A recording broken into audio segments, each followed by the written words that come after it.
Joining me today is Dr. Shannon Cunny, a computer scientist, legal scholar, and senior lecturer at the University of Melbourne. He's won awards in research, teaching, and hacking, and has advised both the FTC and the U.S. Senate on tech policy. Shannon also has experience cracking safes, singing competitively, and playing piano. Shannon, welcome to the Zappable podcast. Thanks. It's lovely to be here this morning. So Shannon, since you have both experience in music and computer science, is there anything common that draws you to both of them? Yeah, and I think this actually runs pretty deep, some of the connections. Everyone talks about how music is very mathematical, but it's not often enough that people actually explicate what they mean by that. And there are a couple of popular music theoreticians on YouTube who kind of go into this a bit more. And there was one that I came across a couple weeks ago, which charted out a beautiful graph of what music naturally is going to sound good to human ears. And one of the things there is that depending on the environment in which you're raised, different music sounds good. So if you're raised in Bali, gong music might sound really great to you that operates on a different tuning system. Or if you're raised in the West, the music that we hear, like classical Western music, has a certain sound to it. And these are all built on mathematical relationships, and depending on the country that you grow up in or the musical culture, this is going to be different. But it turns out that there are these super interesting mathematical relationships between the music that's likely to sound good and the music that's not going to be good. And so you can do these like music plus code visualizations that are really awesome of this type of thing. There was I think a 1993 paper by William Setheres, I'm not sure how to pronounce his name, around the relationship between psychoacoustics, which is the study of like how humans perceive music, and the mathematical kind of nature of music. And so for me, that kind of ties very nicely into this kind of analytical way of viewing the world. And at the same time, there's like the flip side of music, which most people think about, which is the kind of more emotional, cultural, social experience of it. And there, I think code has something similar to that as well that we often lose sight of, which is that software development is also a social practice, or at least it has been up until recently. And so everything from the early days of like Unix hackers working together over bulletin boards or the notion of pair programming, there's also this kind of sense in which coding is a craft and an art. There's Donald Knuth's famous book, The Art of Programming. And so there are these kind of like interesting parallels behind the way that programmers approach the craft of writing code and the way that musicians think about the craft of writing music. Now, that's kind of breaking down on both sides a little bit with AI, but I think those kind of like links between them are something that I appreciate even when I'm actually doing music. I think you try and get into this kind of flow state, which is like just like code, when you get in the flow state, you're not necessarily thinking about all of those aspects at the same time. So for me, they're like two sides of a similar coin. Okay, interesting. And since you mentioned how AI is affecting things, do you think that music that's AI generated is valid music, or what are your thoughts about that? So I think this is where it becomes really important to separate out music as a product from music as something more social and more artistic, more craft-worthy.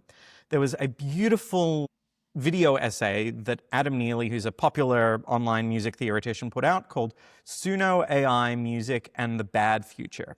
And he brought in a number of sources, one of which is one of my favorite ways to think about music, which is that of musicking, which is an idea from Christopher Small, who is another ethnomusicologist. And that's the idea that music, more than an output, which is how we've been treating it in the last century with like recorded music, music is a social practice. And so that's everything from listening to music. You have to be actively engaged. You're relating it to your own culture. You often listen to music with other people. There's definitely a lot of social context there, and also music creation and music performance.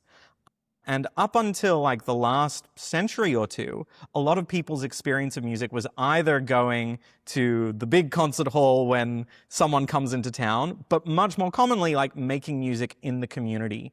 So whether that's liturgical music in your church or synagogue or mosque, or whether that is just banging on things when you're singing around, or old slave songs, all of these were cultural practices. And I think what's happened particularly in the last 50, 60 years, is that link has been increasingly broken, and people are seeing music much more as the product rather than as the social and cultural experience. And so I think some of this AI-generated music is taking that to the far extreme. And so is it music in the sense of music, the product? Sure. But I think there is something important missing when you take away this element of cultural, social experience and this element of craft. And then there's also a lot more that I could say about like the process of creation and where that goes, but happy to dig into that if that's interesting to you and your audience. Right. I mean, I guess I hear if people want, let's say, something to share with their friends or to go to a concert together, they want something more unique. So they want to know people struggle to make this song. But if they're just like listening to music in the background while they're running or something like that, then probably they don't care as much. And then AI-generated music could easily meet that need. It could. A lot of the AI-generated music, at least to my taste, is just bad. And I mean that from a somewhat subjective, but a critical lens. So if you look at the construction of AI music, there are often things that it's missing. So the lyrics can be very repetitive and not have actual depth while having the semblance of depth. And that's not because, in theory, AI could never generate meaningful lyrics, but at least as from an objective standpoint, today the lyrics are rather trite and the rhyming structures are fairly simple. One of the reasons people really like Eminem is not because the harmonic construction of the music is that amazing, but because he does an amazing job with rhyme and lyric. And even in just that one small aspect of the AI music, it's really clear if you pay attention to it for more than a few seconds that it's not there. So I find it annoying to listen to, but that is in some sense a matter of aesthetic preference. Perhaps because I've trained in music, I have more of a gut reaction. Do I think some people could obtain some utility from it? Sure. But I think there is a sense in which, at least for now, something is missing, both on that like kind of more philosophical social side, but also on the more like, what is the actual product in front of us? I mean, on the technical level, I feel like they'll get there soon enough, or maybe people just need to work on their prompting a little bit, because that seems like they've gotten so good at all these kind of areas. So maybe we'll see in a few months. But maybe. Like there was AI-generated Bach, which was like pre-generative AI. And this was purpose-built models that were designed to mimic the harmonic structures of Johann Sebastian Bach's music, in particular his fugues, to the point where experts couldn't really tell whether the composition was Bach or not. But there still seems to be something missing, at least with the generative tools that we're creating today. How soon we get there, I don't know. Will I be able to tell at some point? I don't know. Okay, so turning to another topic, you have extensive experience with software security, but also a little bit on the physical side, but with even breaking into locks. Is there anything in common between those two areas, or it's just separate areas of interest for you? This goes back to a fairly deep connection between physical security and kind of computer security. I wouldn't even say I do software security, because to me that's looking at far too narrow a part of the system. The way that a really good red teamer or the way a really good security professional will look at things is as an entire system. And locks are a really nice example of this, because you can look at just a very specific element. So the theoretical construction of the lock and the matching to a specific key. So there's a certain key space, depending on how many pins there are, you can figure out how many different possible keys there are, and that's all well and good.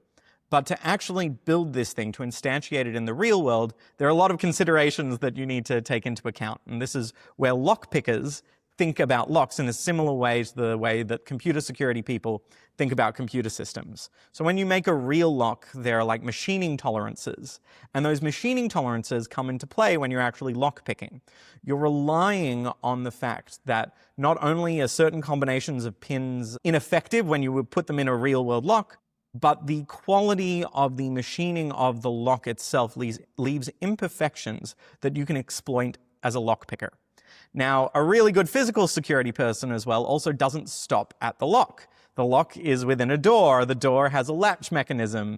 Perhaps you don't actually have to pick the lock. You can bypass the lock by toying with the latch. Or if you're a common criminal, you go through the window and ignore the lock in the first place. And these same parallels really do carry over quite closely to computer security. We talk a lot about attacker-defender asymmetry. So the defender needs to ensure the entire system is secure, whereas the attacker only needs to find the weakest point. And that weakest point in our lock analogy might be the pins, it might be the pinning, it might be the lamb of the door. That's a part of the door. It might be the window that's been left open. And so that parallel is a really good way to teach people about how to apply systems thinking. Now, there are also other things that we can learn from locks and lockpicking. Firstly, there's a cultural aspect of it from the 70s and 80s around the way that hackers thought about experimentation and gaining knowledge. And the same kind of tools that hackers applied to locks is the exact same philosophy that they applied to early computer systems. So there was a great work by one of my mentors, Matt Blaze, on master keying, which is the notion that if you're in a large corporate building, you can have a single key that unlocks every door, called the master key, and then you can also have subkeys that unlock a subset of doors, or maybe even only a single door. And in Matt Blaze's paper, he demonstrated a physical privilege escalation attack. And privilege escalation is when you have some normal level of access, and you can use that normal level of access to gain administrator or privileged access. And he showed that even with a normal key, a subkey on a master keyed system, you can escalate that up to get the actual master key on certain kinds of master keyed systems. Now, he copped a lot of flack for this because the locksmiths guilds were not happy about the fact that this information was now public, and he received threats of all sorts, including death threats. But this kind of parallels what people in computer security say, which is that you shouldn't rely on the secrecy of the design of the system in order to protect the system itself. This is Kirchhoff's principle.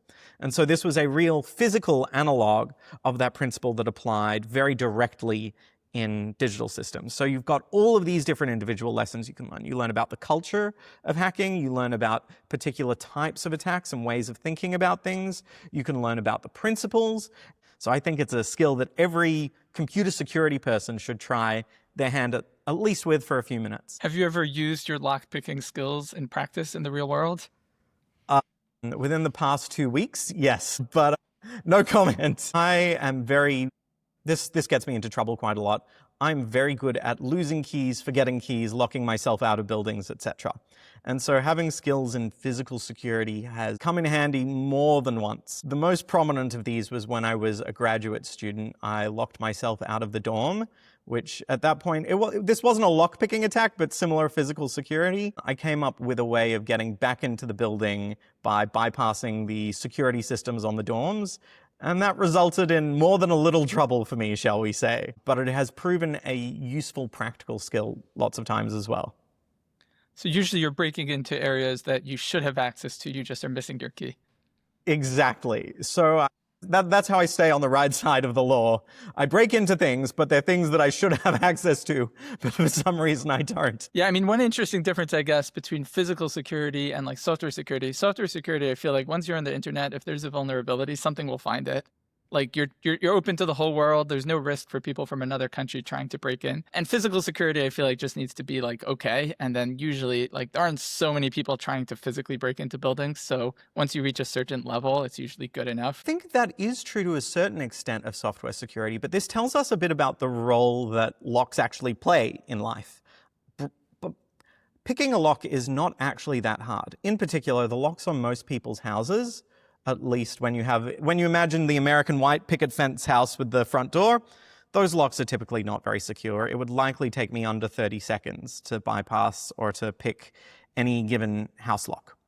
But the point isn't to stop people from getting in with some high security mechanism. It's a social deterrent. It's just like the way that you might leave your bedroom door closed when you're having friends over to an apartment. It's not that that actually provides any great deal of security, or that if they look through the door, they'd see anything so terrible, depending on how messy your bedroom is. It's more a social sign about where the boundary is being set. If someone wants to break into your house, they can. Most likely by either tailgating someone through the security door and kicking the door down, or bashing in a window.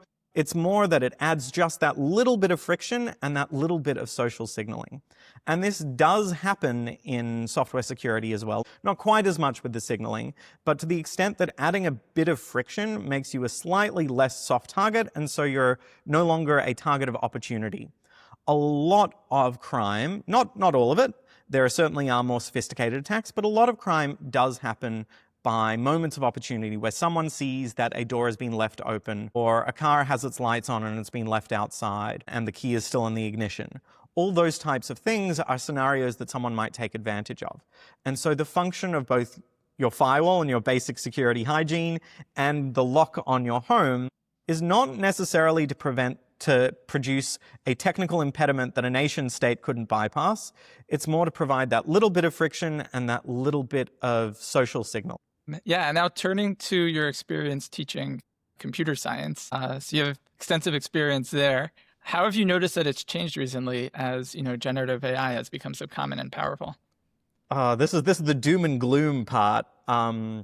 So most of the people teaching introductory classes, and I count myself among them, are in a state of mild depression and slight panic, except the people who are close enough to retiring that they don't have to worry.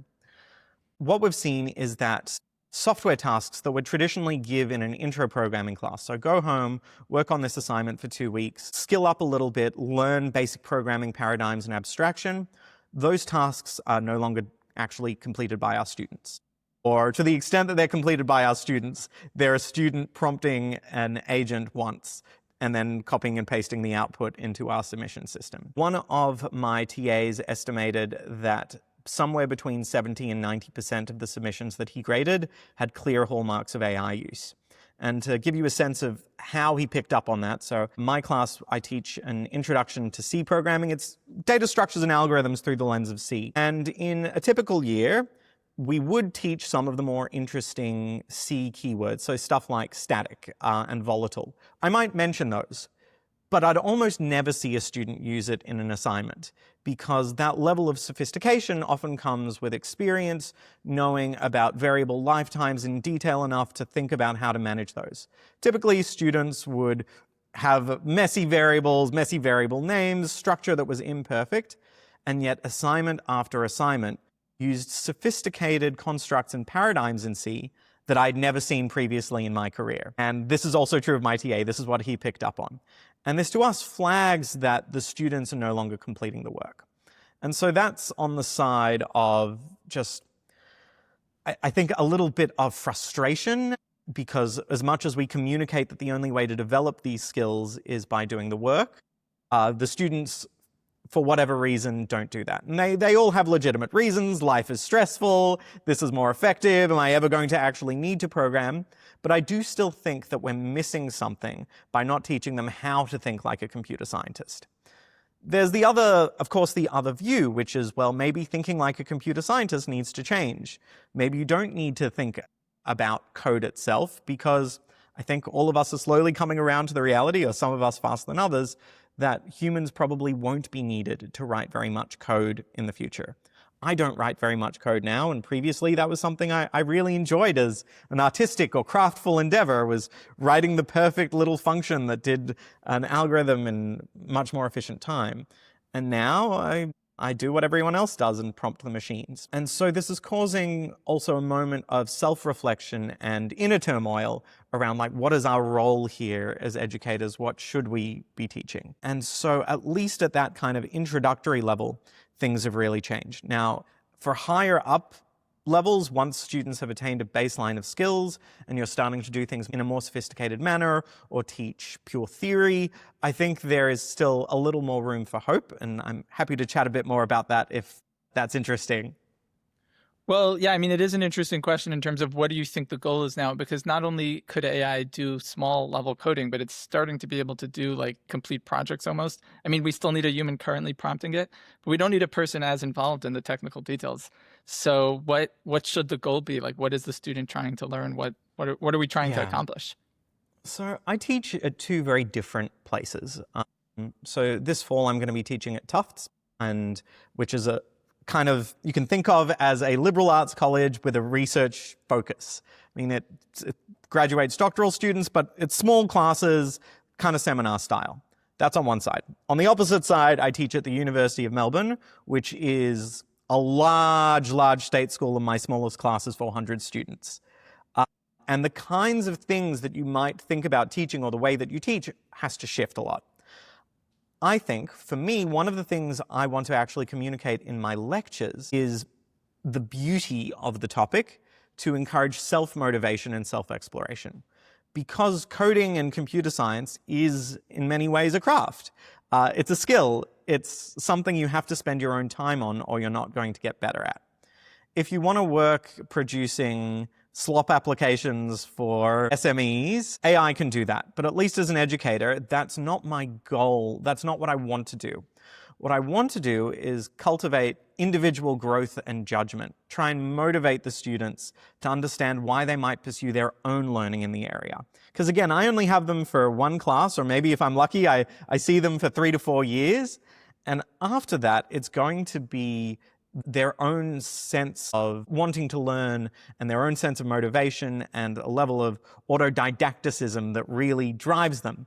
One of the hallmarks of a programming career, of an engineering career, is this need to constantly be staying up to date. And if I can't give that passion to them, then I think I've really lost out. And that is true even before bringing AI in. Even when they were writing the code themselves, there were students who would pay someone overseas to write their assignment for them, like contract cheating, or they would get a friend to help. And so I think that actually hasn't changed that much. So if I keep my view on that kind of passion, on that motivation, and socializing them to the disciplinary norms of computer science, I think there's still some hope. If we're thinking about skills development, like specific skills in class, I think that's where the deeper concern is, not only because everything is changing so quickly, but because I find it very hard to predict what useful things I can teach them now that they will still use in 4 years.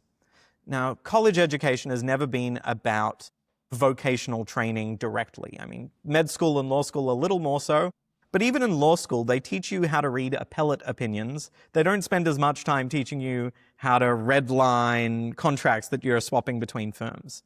So college has always been this disconnected place where you do learn skills, but the skills you learn aren't always necessarily directly transferable. And there was a result from the last census, I think the last US census, which showed that only about 28% of people who graduated from STEM majors ended up in a STEM profession as narrowly defined. I mean, that's probably a bit of an undercount for various reasons. They didn't include medicine and healthcare, but at the same time, we still seem to be communicating something valuable. And so I think this is a moment for us to ask, okay, what are those valuable things that we're communicating, that we're teaching, that aren't the specific thing that they're going to be doing in the day-to-day job? And in that way, I think this AI moment is actually quite empowering, even as it is depressing at the same time, because we have this real forced opportunity to go back and think, okay, what are we actually doing here? And I think we can make some good of that. Yeah, I mean, it's interesting. Schools do say they're not trying to teach for a vocation. I do feel like a lot of students, that's why they're going to school, either to learn the practical skills or to get the credential that they need. So it's interesting that computer science, the actual computer science major was never entirely practical focused. They have parts of math that usually aren't needed on a typical job. But it did seem like it was overall like, okay, this is a practical field. And now areas of it that seem so practical, like learning how to code, it's just a question now, like, is this even going to be used? So it's interesting that now it's becoming a theoretical topic that we're sort of teaching just for its own sake. So I'm wondering, could you formulate, like, what is the purpose if it's not as practical as it was? So I think there are a few things. The first is we have to be realistic and recognize that for many people, college was not required to learn computer science. You could go online and watch CS50, and I've taught with them before, that's wonderful, and you can actually become a damn competent computer scientist just by consuming online materials. So to me, it was obvious that something more is happening here. One aspect of it could be credentialing, as you said, like a degree from Berkeley is going to open doors for you that a few online Coursera courses won't. And so to the extent that what we're doing is credentialing, it'll still probably function much the same. What I think is interesting there is that it does further weaken the link between what the employers claim that the credential is communicating to them versus what it's actually doing. And we're being realistic about it. We're pretty aware now that a lot of what happens is a filtering process that happens pre-admissions. So the university or the college is already taking students who have jumped through certain hoops And then attending the university for 4 years is not actually about the skill development. It's about certifying that they jump through that initial pre-admission hoop. Now, that's not a type of education that I particularly care about. And so if I were to take the extreme position on that, I would say, let's stop worrying about assessment in the university whatsoever, because the credential was never tied to the assessment in the first place. It was tied to their high school ability to jump through hoops. Now, this does put a bit more of a burden on future employers who now have to do even more weeding if we're not doing any assessing whatsoever in the university, or maybe put some more burden on the poor college students who now have to work even harder to prove themselves earlier in life and can't distinguish themselves in college. But I do think that de-emphasizing assessment is one path to helping us care more about some of the things that education can do when we're not as focused on the hoop jumping. So one thing that I think we can and should do is try and take advantage of the way that AI can maybe give us some more efficiencies in our teaching, and then allow us to provide much more personalized attention to students and focus on individual goals and individual growth, and also individual interests. I have students in my intro to programming class, and all they want to do in life is make things. And so for those students, giving them tools and helping them put themselves in an environment where they learn how to use what's out there to build the projects of their dreams could be very empowering. And on the other hand, I have students who are much more theory-driven and who couldn't care less about building a distributed system, but really want to understand the nature of computation. And for them also, I can't serve them at the moment so well. In a class of 400, 500 students, I have to kind of cater to a middle path, which up until now has been this kind of forced credentialing function. So maybe if I can offload some of the rote stuff to AI, then I can spend a little more time tailoring my core efforts to these groups of students a little more individually, and then focus on the things that both they really care about and that also can't be delivered by someone who doesn't have that time to interact with the students directly. That's interesting, because on its own, I would say, like, if you get rid of the hoops, like, what percentage of kids really want to just learn for its own sake? But if you tailor it that closely, like, so those who want to build projects get to focus on that, those who want to focus on theory get to focus on that, then I think it would be a higher percentage. So yeah, it would be interesting what could be done then. Yeah, I think there's also, you mentioned like how many students want to learn for their own sake. There's a big, big difference here between different sides of the institutional spectrum.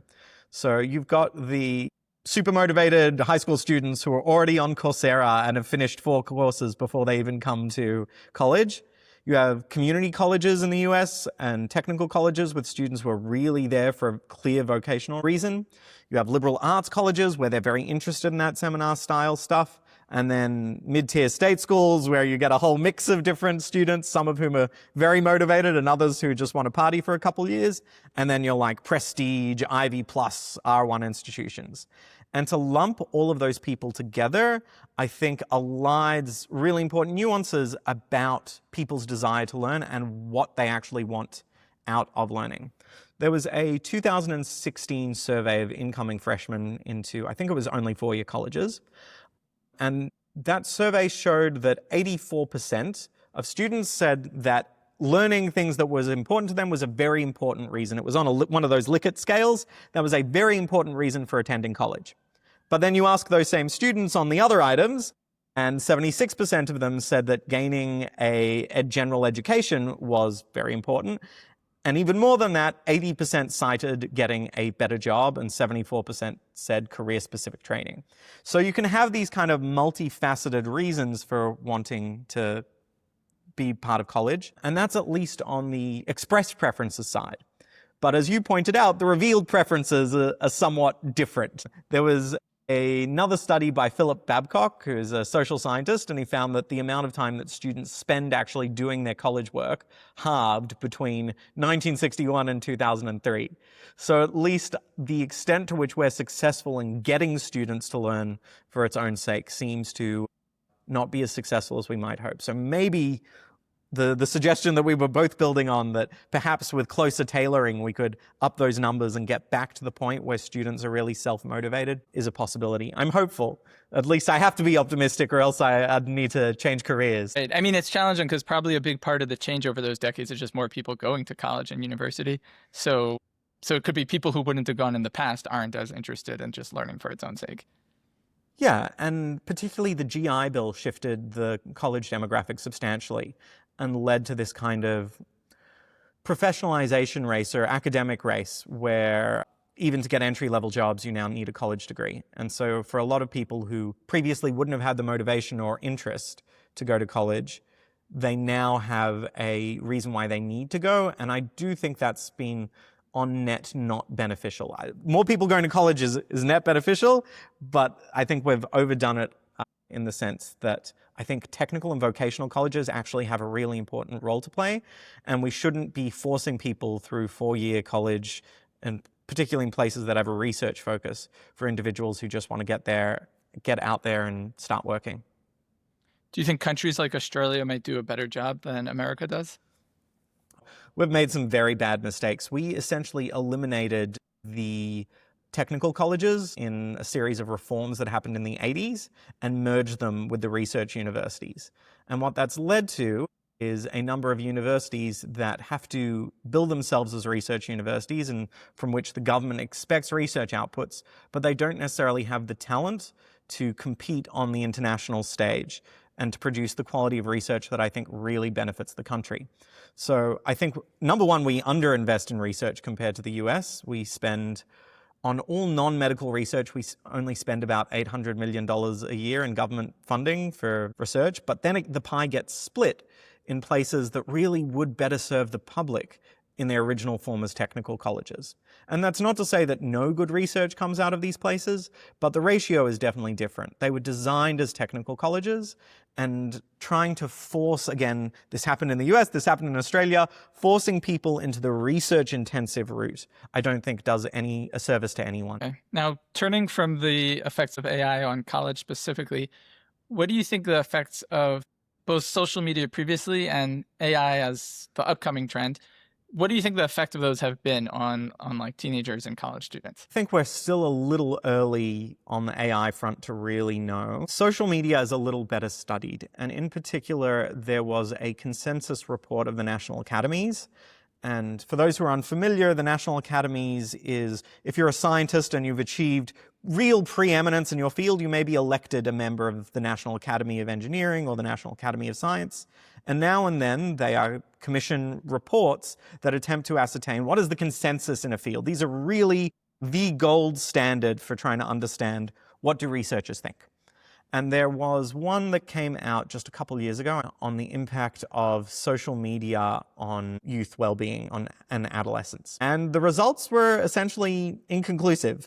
They found that there was a small correlation between adolescent depression, anxiety, and social media use with a very unclear causal direction. But I've got a line here from the actual report, which is, the committee's review of the literature did not support the conclusion that social media causes changes in adolescent health at the population level. Nevertheless, there are harms, ...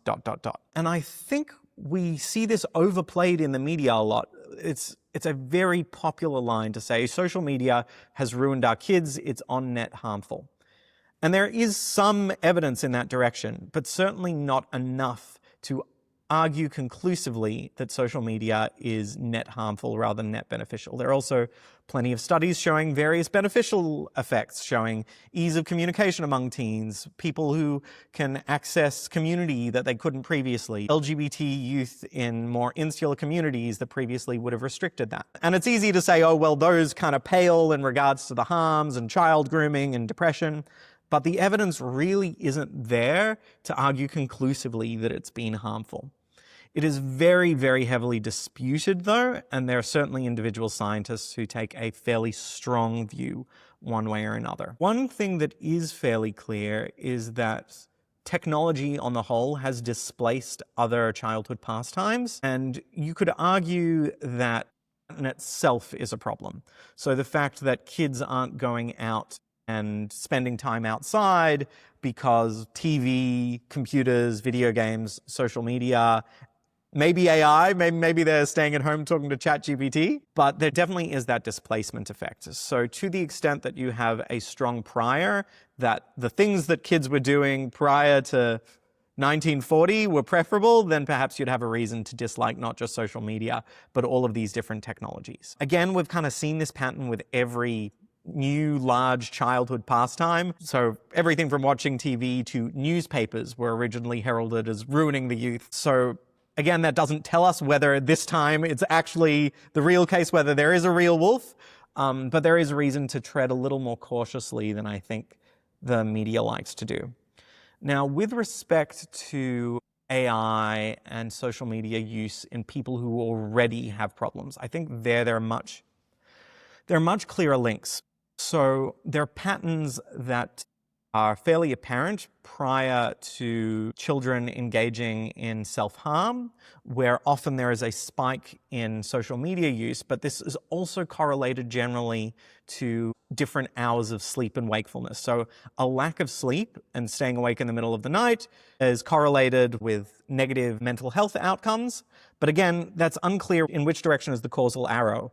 Are they up in the middle of the night and fiddling on their phone because they're depressed and they can't sleep because they have negative self-image or anxiety?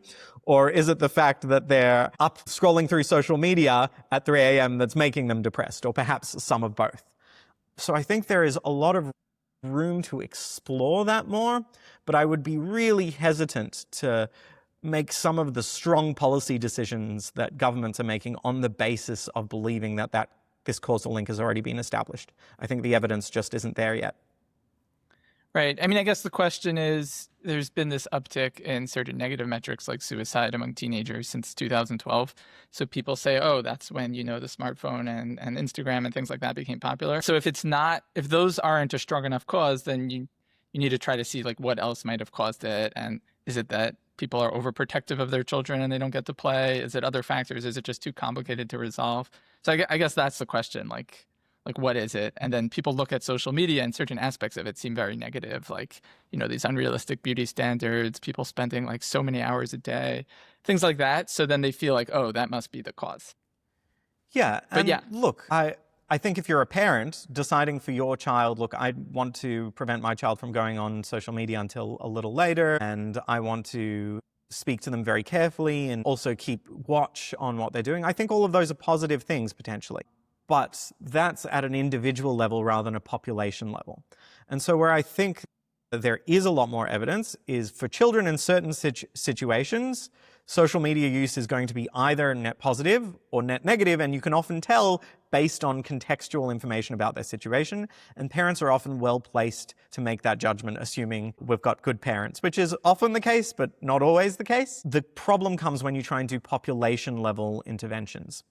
Now, one place that we've seen kind of a similar-ish intervention was the phone ban in New York schools. And there was an economics paper that came out showing that there actually wasn't a substantial impact of the phone ban on educational outcomes, at least as far as they were able to measure. It was a relatively good study, but there was also some follow-up by some of the authors and related persons that said, just because it doesn't improve academic outcomes, it doesn't mean that we should let phones run amok in schools willy-nilly. There may be other benefits. So for example, just in terms of classroom control, it's easier for a teacher to control the classroom when kids aren't all on their phones. There may be other social benefits. So again, my line isn't that there is no intervention that is worthwhile around technology and adolescence. It's more that we have to be very self-aware of which interventions are directly supported by the evidence and which we're more kind of playing a bit more of an experimental game or trying to tailor it less to a population level and more to a smaller context. So that could even be an individual school, a community, a classroom, or a family. Yeah, I get that it's like a bit extreme for the government to do an outright ban on a whole country.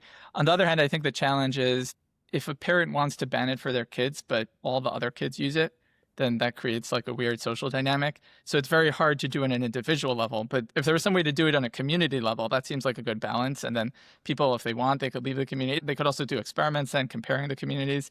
So if they had some way to roll that out, maybe by school or district, that seems like it would be better than doing it across the whole country.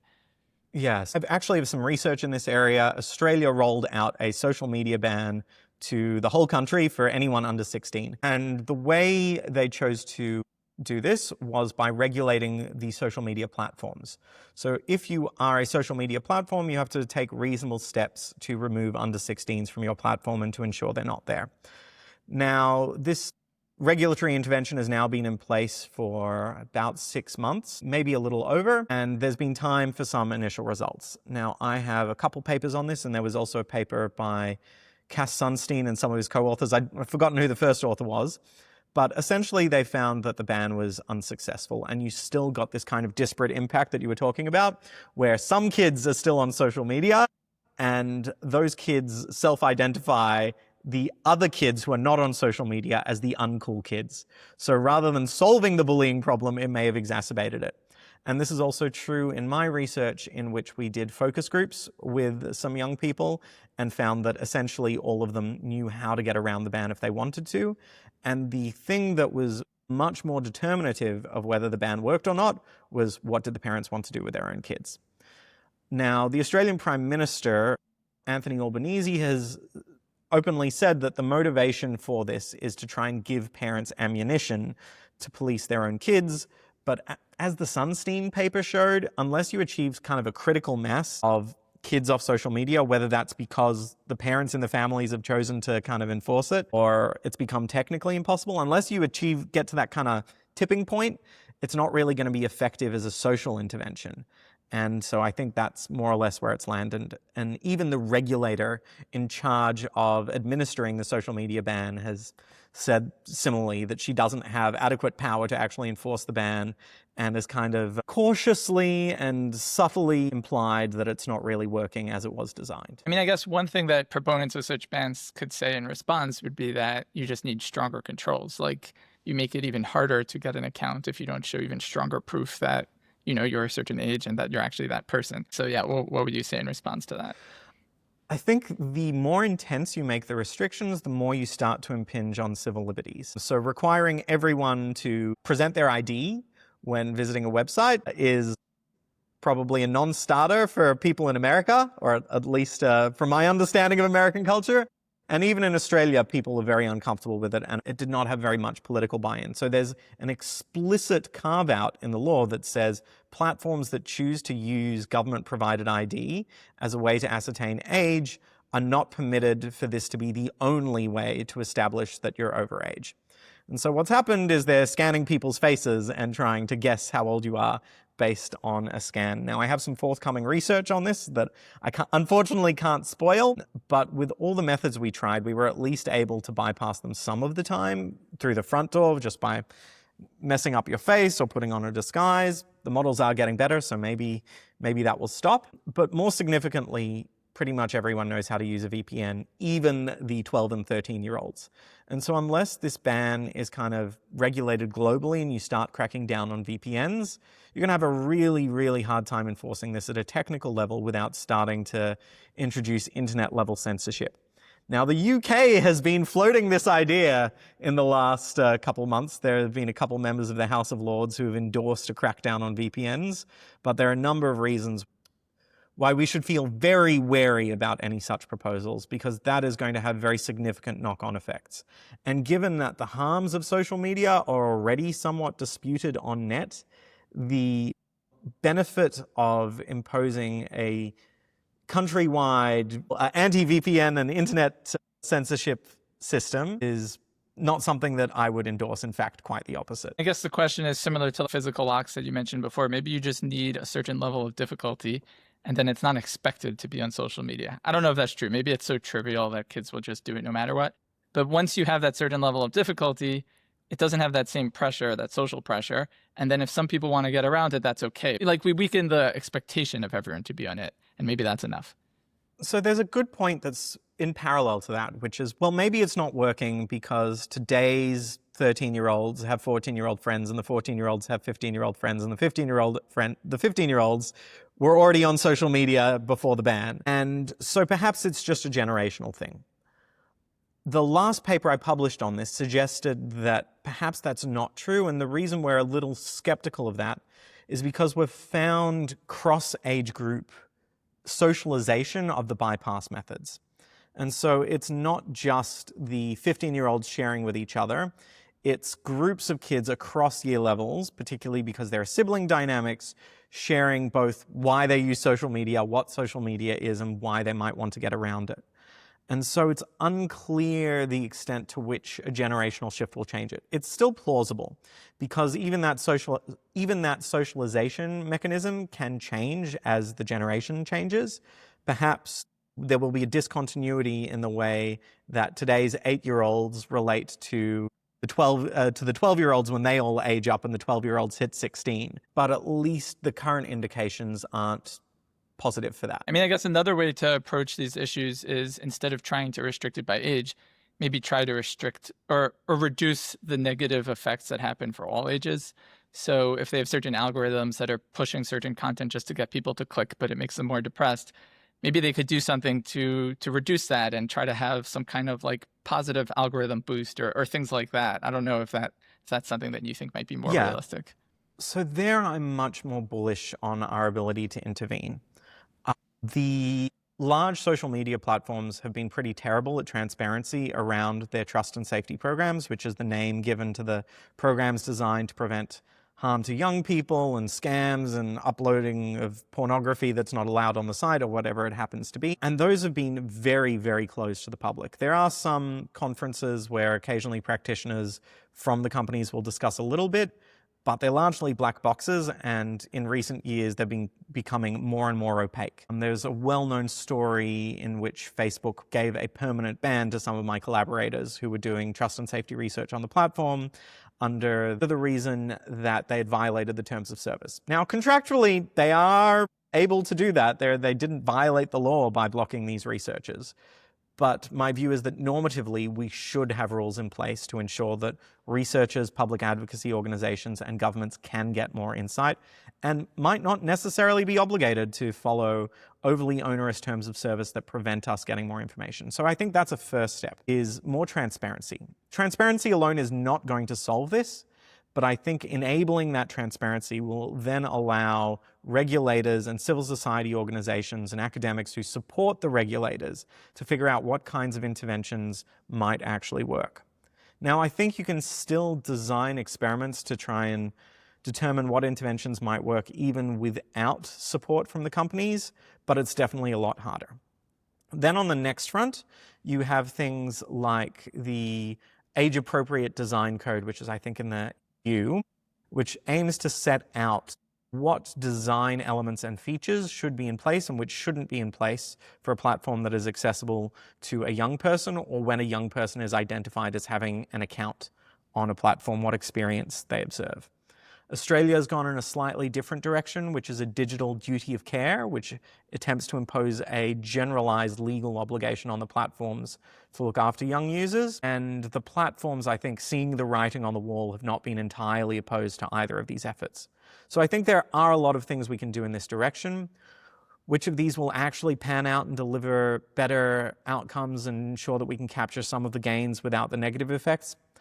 I'm not sure yet. I think there is a lot more work that needs to be done, but I broadly think that it is worth experimenting with these different regulatory interventions to understand and determine which might actually work out for us as a society. Because it seems like there's a balance, like on one hand, trying to ban everything seems too extreme, but on the other hand, it's like such a unnatural practice, like some of the habits people have on this very new technology. So to just do nothing and be like, yeah, whatever. That also seems like maybe that's not the right response. Yeah. But if they could figure out something more balanced, then yeah, maybe they could help everyone. Okay, well, turning now back to software security. So recently, Anthropic released a model called Mythos, which was one of these new moments where AI showed how it, in a practical way, was just more powerful than anything before in terms of finding software vulnerabilities. And then they released that to like a restricted group of companies. But then they released another version, Fable, which was supposed to be the safe version of that for people to just use in general, where if they were trying to do things that seemed dangerous, like, find security exploits, then it would like block them from using it. So that's just like the basic background. And then the government briefly shut down access. They said that foreigners outside the US or even foreigners in the US can't be allowed to have access even to Fable. What do you think of the overall risk here that were shown by this new AI model? And what do you think of the government's initial response? So maybe let's start with how dangerous are these things actually? And I think there you have two kind of sub-questions. Dangerous to whom and how, but also what is the marginal danger over the other models that are available, including the open source ones. So what everyone in industry is talking about at least is vulnerability tsunami, the notion that these tools introduce significant new cyber security risk because the ease of which they can find latent security flaws in generally code, but also sometimes systems. So more commonly, it's in a code base, they can find something like a buffer overflow and then even write a proof of concept exploit for it. We're not necessarily at the point where they can come up with a full exploit chain to find a buffer overflow in the JavaScript engine in Chrome, use that to escape the sandbox, and then do privilege escalation and get to the operating system. We're not quite there yet, but we're certainly at the point where the models are able to discover meaningful software security flaws and with a proper harness, with a proper set of supporting tools, distinguish between those that are false positives and true positives.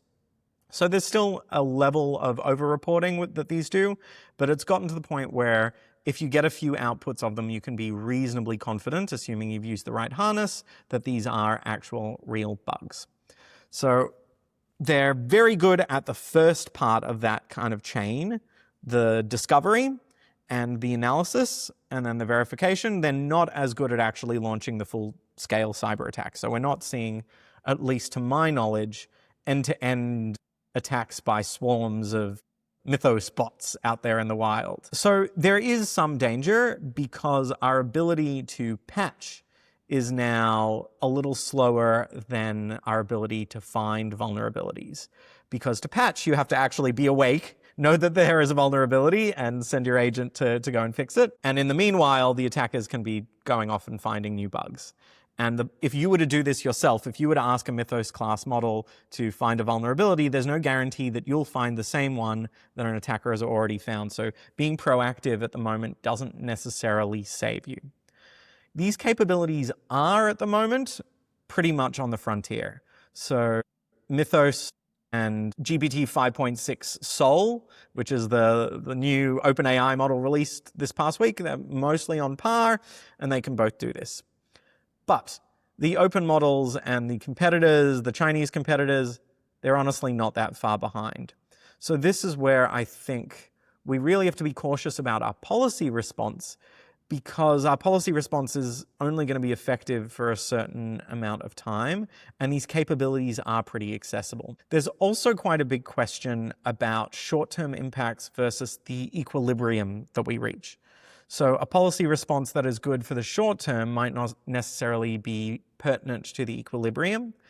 And there was a talk by Nicholas Carlini, and he talked about the commoditization of this pretty specialized skill set of vulnerability research. And other observers in the media have also said, essentially what was once the purview of a few people with very specialized reverse engineering skills, myself included, can now be done by almost anyone. And I think that's where some of the danger is, and I think there's a lesson to learn there, not just about the danger from cyber attacks, but also CBRN, chemical, biological, radiological, and nuclear. And so my personal view as someone who's been in security for a long time is that we don't see large-scale bad things in the world as often as we might, is not because doing bad things is actually that hard. Assembling a dirty bomb is easier than you would hope that it is. If you don't care about the welfare of the person doing the synthesis that much, you can probably synthesize some pretty bad things. We know that organized crime is pretty good at synthesizing drugs, and explosives are, again, not that technically hard to do. Some of the reason why people haven't done it is because outside of state actors, people with the motivation to do terrible things in the world, the technical knowledge and capabilities to pull it off, and also the operational capacity to actually organize it, not only want to do it, have the technical skills to do it, but the ability to actually execute on a plan on a larger scale than just building something in a lab, has been a very limited set. You're talking about this fairly small set of people at the intersection of three relatively rare groups. Only certain people in the world are very operationally sophisticated. Only certain people are good at chemical synthesis. and only a certain group of people really want to do terrible things in the world. What I'm worried about with AI is it may be removing some of these distinctions.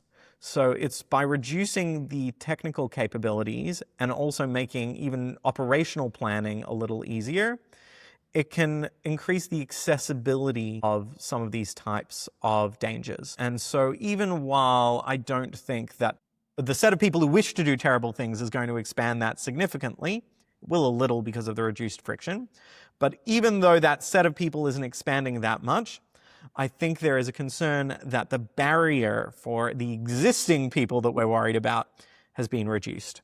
And we're seeing this. There was a report that came out of an Oxford University Centre about, I think it was Somalian groups planning piracy and terrorism operations using frontier models. And so that is the place where I'm really worried and where I think the government does have reason to worry. I think it is a different question whether export restrictions and the Defence Production Act are the right way to regulate those. Okay, so if you think that there's a big concern here, but the measures that they took were maybe too extreme or just not correct, what do you think is a better approach? So let's start with what they did. And I think part of the problem is they approached Anthropic as if they were the only entity that already had these capabilities, and that was just plainly untrue. OpenAI's models, even 5.5, the one from the prior release, was fairly competent at finding these things. Sure, it didn't have the level of hype as Mythos, and perhaps wasn't quite as effective, but the marginal difference in the capabilities wasn't that great. And at the same time, there are a lot of clouds around the government's story. So Anthropic and the government had been at odds and somewhat antagonistic to each other for some time, even while the government still desired their capability. And so it's unclear the extent to which the actions they took were really motivated by concerns and how much was politically motivated. And it seemed like this was another narrow jailbreak. So it worked sometimes, only unlocked certain capabilities and only for a limited time, and would also have been visible to some extent. The thing that is more worth worrying about is if someone can find a universal jailbreak that just turns off all the safeguards. And it didn't seem, based on the reporting, that this had actually been found. And so the remedy that the government chose, which was just to ban Mythos itself from non-US persons, both wasn't well tailored to the problem and also ignored the fact that these other models were available and the particular jailbreak that had been found didn't seem to be anything that significant. So what can we do? I think this is where we have a real problem because there's not a great answer yet. Anthropic's mode has seemed to be suggesting a coordinated pause. So they've offered to cease model development if everyone else ceases to do model development. But this is incentive incompatible. Everyone has an incentive to defect. And not only that, but potentially defect in secret. And so I can't see that working. At the same time, restricting things via the export controls also seems unlikely to work, particularly because the open source models really aren't that far behind the frontier, and the know-how of what you actually have to do to improve the models is mostly public. We might see a shutting down of a lot more research. So already the frontier labs have been publishing fewer of the key components needed to advance in academic venues and public venues. So we could see that further restricted and the government trying to push back on open research. But in the US regulatory environment, that's very hard to do. There are fairly strong First Amendment protections around academic speech. So I don't have any brilliant policy prescription that we can adopt today other than to say it's a hard problem and something we need to be working on and trying. And I know that's very unsatisfying, but I don't have the answers today. Yeah, I mean, people have talked about doing a pause in research. They're talking about these more worrisome risks, like AI itself tries to do, take control or cause mass harm. For these specific risks, I think it's a little, these are a little bit smaller risks of people just using AI, at least at the level we're at currently, using AI to do bad. It could get worse, if they get access to super viruses and things like that, that could be really scary. But for these kind of risks right now, I feel like the approach of Anthropic might be a reasonable approach where you try to have multiple layers of detecting it And then maybe you could build on that. Like, I know we talked about, we don't want to require people to verify their identity, but in theory, if you had more knowledge of who's using your product and what they're using it for, you could detect bad players, either block it at the moment or detect it right afterwards so they can't keep on doing harm on an ongoing basis. That may be an approach that could work for now. Yeah, so that's where we are seeing the labs doing a lot of stuff. So to do OpenAI's verified for cyber program requires you to submit some ID so they actually know who you are.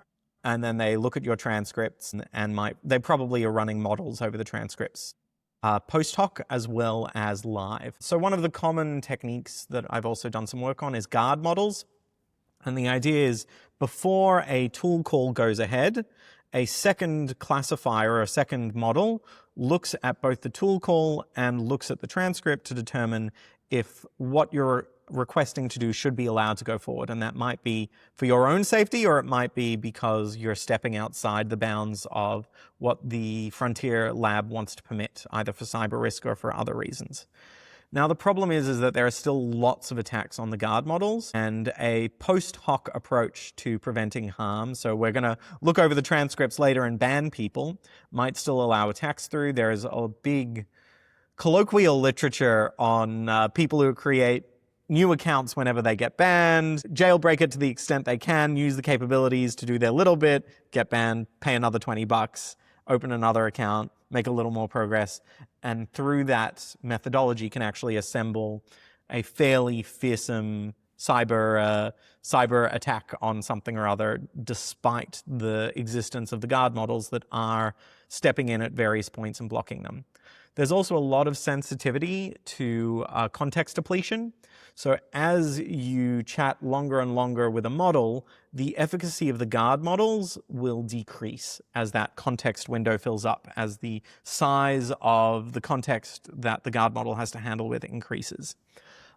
And so a defense in-depth approach is definitely what we're doing currently, what we should be doing, but there are still gaps in it, and those aren't plugged yet. Yeah, I noticed I was just playing around with Fable for like a personal project, trying to like track everything I read and different things like that.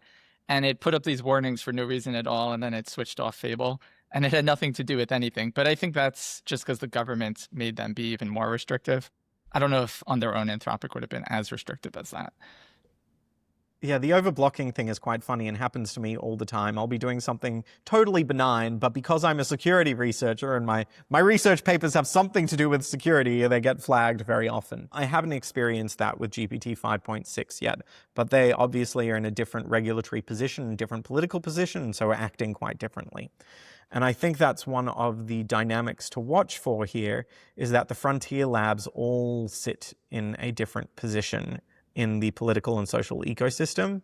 And so the capabilities of their models that are permitted to users will likely end up being different. And this is both beneficial for users, there's good competition in the market, but also dangerous. And you can play the models off of each other. I had an instance where I was doing some security research and GPT was getting annoyed at what I was doing, so I gave that specific task to Claude and took the results back from Claude and put it back into GPT.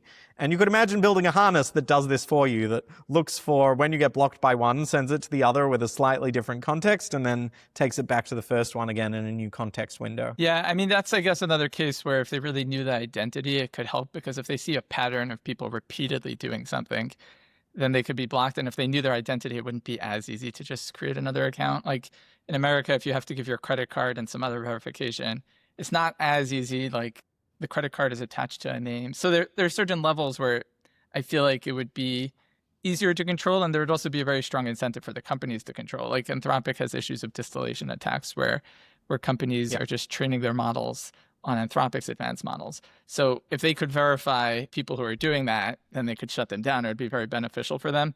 I guess it gets harder in other countries for them to have that level of control, but it seems like something that they would want to do anyways. I think there is some benefit to be gained here by information sharing across the frontier labs.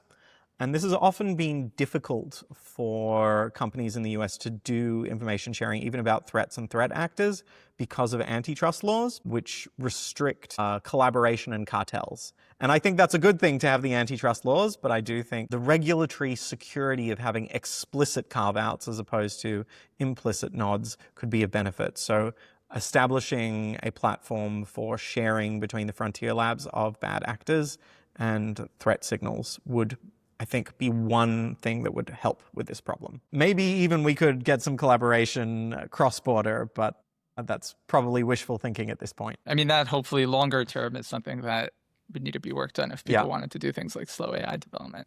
Okay, and then turning just to people using AI. So agentic AI has become much more powerful.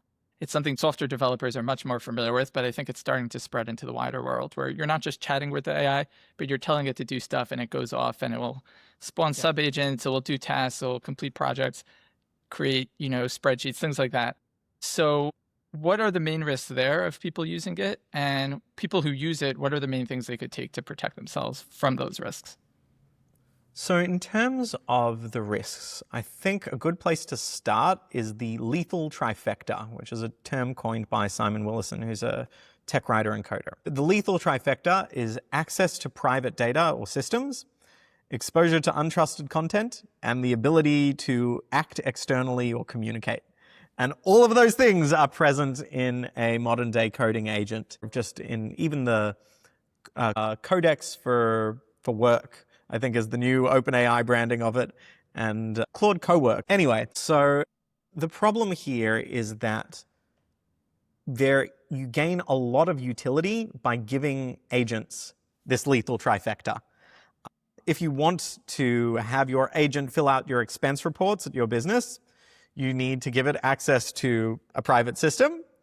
You need to give it access to the content of wherever you are storing your receipts, and you have to give it the ability to act. But at the same time, this is the only way to kind of achieve the task. And so I think there is the largest risk, is that our incentive structure is such that we are strongly incentivized to do the exact things that increase the risks substantially. In my own life, I had one of the instances of AI deleted all my files. In this particular story, I'd messed up my cloud sync for just my files on my computer because I had a Git repository that had too many little files, and you should never put one of those inside your cloud sync thing because then algorithmically it's bad and it has to do too many database operations.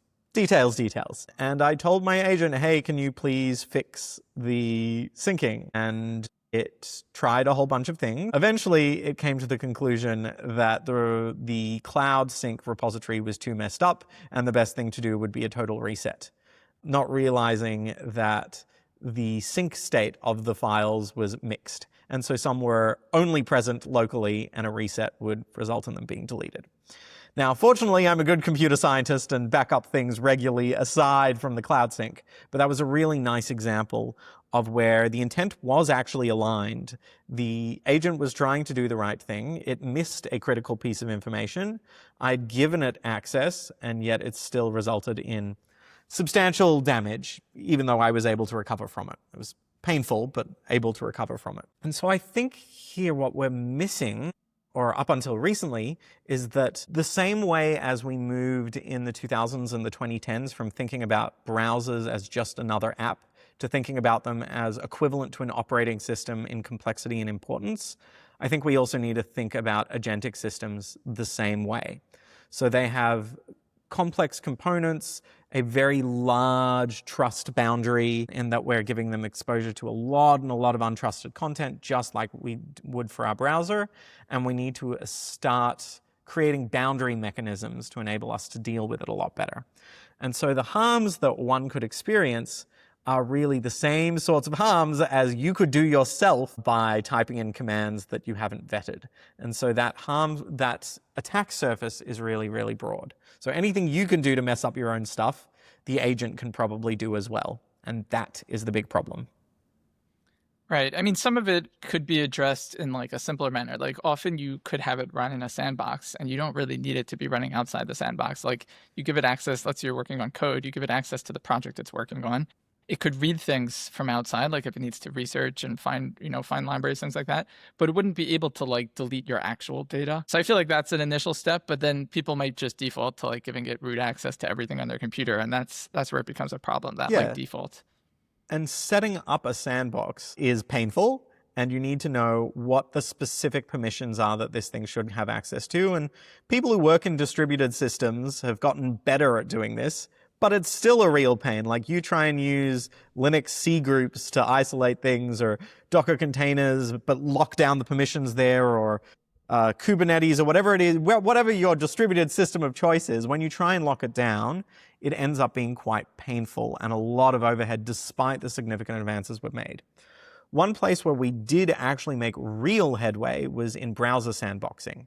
And so now escaping from the browser sandbox as a piece of malicious code is actually legitimately quite difficult. The other thing we were able to do is segment parts of a browser's memory from other parts of the browser. So isolating different tabs in their own process, separating cookies by developing protocol level restrictions that isolate different security domains has been effective. And I think porting that same approach again to agents would be a way to make some progress. I think it's still a long and hard road, but there is hope, and we have architected these things before. Right. Yeah. I mean, some of it's just figuring out the right balance, because they'll have people running it on completely unrestricted mode. And then on the other end, you have where it asks you before it does any little thing, like before it just like reads a file. And it's like, there's no risk you could read a file. And so they need to find that balance where the defaults are pretty good for security. Like, it makes sense what it has access to. It's rare that it needs to ask you for something, but when it does, you actually review it and don't just click yes right away. No, there's also the Ariel using the agent versus my grandmother using the agent. And those require different models of what to ask permission for and when. So I know that there are certain people in my life who, when they're asked to click yes on something, will always click yes. And certain people that I've trained by being my mother in particular, who I've trained to always click no, do not grant permission, no matter even if it would be useful, and she suffers a loss of utility. Now, perhaps there was an overcorrection in that direction, but I think there's potentially an interesting path forward here, using guard models who understand not only the technical context, but also the user context, and can prompt for permission appropriately. And so already you see this if you're using the ChatGPT interface for the agent-based interface, Codex. You can already turn on a feature which allows a guard model to review the action first, and then to prompt you if it senses a mismatch between the gravity of the action that it wants to perform and the direct relevance to the instruction that you gave it. So if the thing that it wants to do is medium potential for damage, but very high salience directly related to your instruction, it might not prompt you. Whereas if it is a fairly risk-free action, but is not that related, it still might not prompt you, and then only in the case where it is high risk and medium authorization or low authorization will it go ahead and ask you explicitly. Yeah, so turning away from people using agentic AI just to broader consumers, it seems that, the internet allowed much more scams and hacking and all that, and now the bad guys using AI could bring it just to a much bigger scale. And there's been an increase in more of these scams. It's becoming a bigger problem. So, regular users, and then, maybe the elderly and all these people, they just go on the internet, and there's just so many risk surfaces for them. There's scams through email and on websites and all over the place. So what do you think is like a broader solution where we could help these people just in their general usage of technology and try to reduce the number of scams that have been happening? There are a few things I think we can do. One of the pieces is post-regime that provides some kind of social insurance for when things go wrong. And this already exists in the US in the form of Regulation E around card issuance, which provides a protection against liability to users of credit cards. And so if you didn't authorize a transfer, then you get made whole. And I think we can extend this notion to also push payment fraud, which is when you press the authorize button, but you were being hoodwinked. Now, obviously, there are some challenges with doing this, because then people will just say, oh, I didn't mean to send this person the money, get it back for me. And then that can open up payment processors to more fraud against the payment processors. But the UK is moving in that direction, and I think such a regime is reasonable. I think it would have to be designed carefully, but I think that's something we can do ex post. It functions just like social insurance. Everyone pays an extra fee to the merchants, and then the merchants pass it on to the to the payment scheme providers. I'm eliding some of the details there. When you pay the merchant, often it's actually going to the payment processor. But essentially, you're paying a surcharge for the benefit of having this scheme around you. And it is somewhat effective. There have been many times in my life where I have done a chargeback or where there are unauthorized charges on my card, and that has helped. So I think we can do that in more places. Zelle is one of the places in the US where this does not exist very much, and I think we can do a better job there. So that's on the ex post side. On the ex ante side, so before the damage happens, I think there are some defensive measures. So as deep fakes become more prominent, I think one good thing that everyone can do is come up with a family safe word. So there is a word or a phrase that is shared with family members, and if a family member asks you for a large amount of money because they claim to have been abducted and put in a Costa Rican prison and need $5,000 for bail transferred via Western Union, if they don't say the family safe word, then you know that it's a deep fake or that otherwise something has gone wrong. So having that kind of trusted side channel or back channel that you know is, I think, something that's very easy to do. I think also the technical design of some products can be improved. One thing that some platforms can do is give you a trusted contact. So let's say I want to transfer $40,000 out of an account. I can say for any transaction over $20,000, my trusted contact also has to approve it on their device, and that can be cryptographically verified. Now, there's obviously a balance here against friction, and some people don't have a great trusted contact in their lives, but giving people that option is another way to empower them and perhaps suggesting it in many instances. But also the usual advice still works, at least for the time being. Kind of keeping an eye out for obvious signs of scams, not clicking yes to things, having your wits about you, not using the same password for everything, keeping your devices up to date so drive-by malware doesn't work. All of those sorts of like basic security hygiene haven't gone away just because the threat landscape has changed. Do you think we could also develop systems using AI that just run in the background and detect if there's any issue? So like it would be running in the browser or whatever platform, and if it detects like, this looks very suspicious, it will alert the user, and they could have different settings to like protect them. Yeah, I think we can do more of that. That's already being done quite a lot on the back end. So there was a nice podcast with Patrick McKenzie called Complex Systems, and he spoke to someone from Stripe, his former employer, about their use of AI in fraud detection. And there are very clear patterns for money transfers that are likely to be fraudulent, or even that authorized push payment fraud, where someone authorized it, but they were doing so under the influence of someone who was acting illegitimately.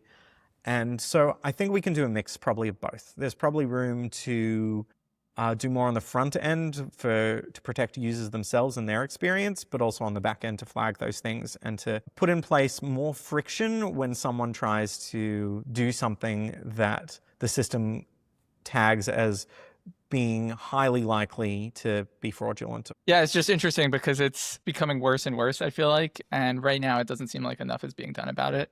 But yeah, hopefully these defensive systems will be built out.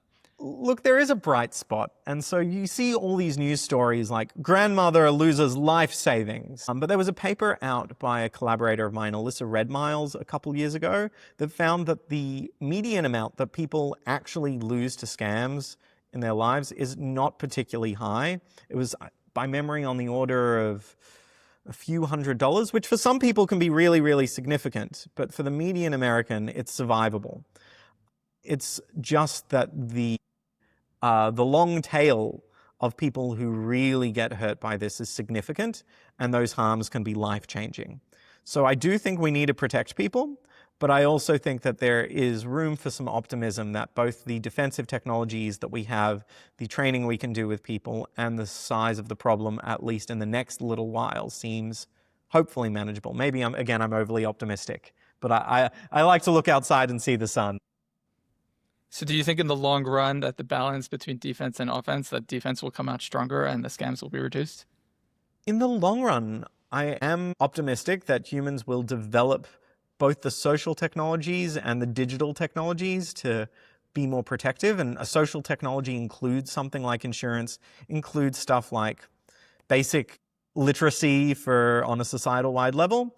And then the digital technologies include all the kind of fraud combating AI that we've talked about, as well as more traditional kinds of mechanisms. And I think that we have a wonderful history as a civilization of being able to address problems on a large scale, not eliminate them entirely. We haven't eliminated war or starvation, but we've been able to do significant things to address both of those problems, even while some days we make them worse, and in some ways. So I think that in the long run, the dynamic equilibrium of the kind of cyber and scam landscape is going to end in the favor of the good and the kind. Okay. And if people want to find more about you online, where could they find you?